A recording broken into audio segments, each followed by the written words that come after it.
صباح الورد والياسمين، يا رب تكونوا بخير. النهارده جايبه لكم اكله للناس المستعجله ما عندهاش وقت انه تعمل اكلات، وكمان من غير كركبه المطبخ. في حله واحده هنعمل احلى كبسه جمبري. في بعض الدول بيسموها كبسه الروبيان. النهارده هنعمل كبسه الجمبري في حله واحده، وكمان هتطلع مظبوطه احلى حرفيا من بتاعه المطاعم. الجمبري هيكون محتفظ بالعضه بتاعته، والرز مفلفل وزي القمر. طريقة سهلة وبسيطة، وكمان أقل كمية جمبري هتنفع معاك. أنا النهاردة هعمل 1/4 كيلو جمبري نضيف زي الفل زي ما انتوا شايفين. ينفع تستخدموا الجمبري الفريش وكمان الفروزن، وبرضو ينفع تستخدموا أي مقاس للجمبري كبير أو صغير زي ما انتوا حابين والمتوفر عندكم. يفضل لما نغسل الجمبري نسيبه يتصفى كويس خالص قبل ما نطبخه.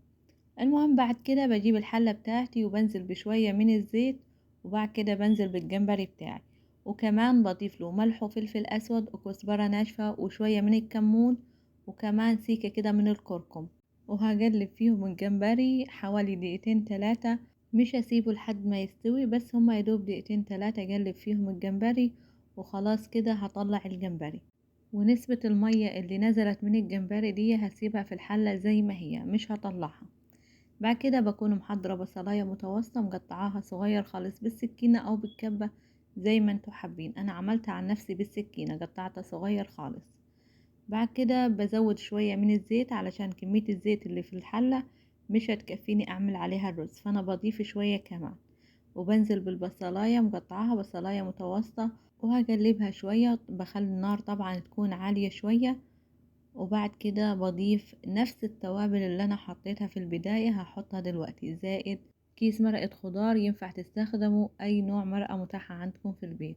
بضيف زي ما قلت لكم نفس التوابل اللي انا ضفتها في الاول، ضفتها دلوقتي. ما ضفتهاش ليه مرة واحدة، بحب اضيف شوية بشوية. وبعد كده هندوق الطعم، هنشوفه ناقص ملح ولا لا، او ناقص اي بهارات تانية ولا لا، ونضيف لها. بعد كده برضو مقطعة طماطميتين كده صغيرين بالسكينة، ونزلت عليهم اول ما البصلة بدأت تلون خفيف. بعد كده بحط برضو شوية من الكزبرة، استخدمت ورق الكزبرة بس الكزبرة الخضراء. وبرضو بقلبهم مع بعض شوية حوالي دقيقتين او 3 دقايق بالكتير. وبعد كده هنزل بكمية الرز اللي انا هطبخها النهاردة. كمية الرز انا بستخدم حوالي كوبايتين بس من الرز.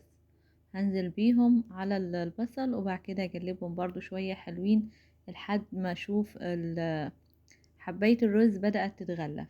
بعد كده في المرحلة دي خلاص الرز اتغلف معانا. هنزل بمية سخنة، مية سخنة او مية عادية، بس يفضل انه تكون مية سخنة، هتسرع معانا انه الرز يستوي بسرعة. هنا في المرحلة دي بعد ما ضفت المية هدوق الشوربة بتاعت الرز. لو كانت تمام اوكي، كانت ناقصة ملح او ناقصة اي بهارات، فانا هضيفلها في الوقت ده. هسيب الرز على نار عالية. اول ما الاقي الرز بدأ يشرب المية بتاعته، المية بدأت تنقص، هجيب الجمبري وارصه على وش الرز بالشكل ده. وبعد كده اغطي الحلة وهدي النار خالص على زي كده كأنه شغالة على شمعة، واسيب بحوالي 25 دقيقة او نص ساعة بالكتير.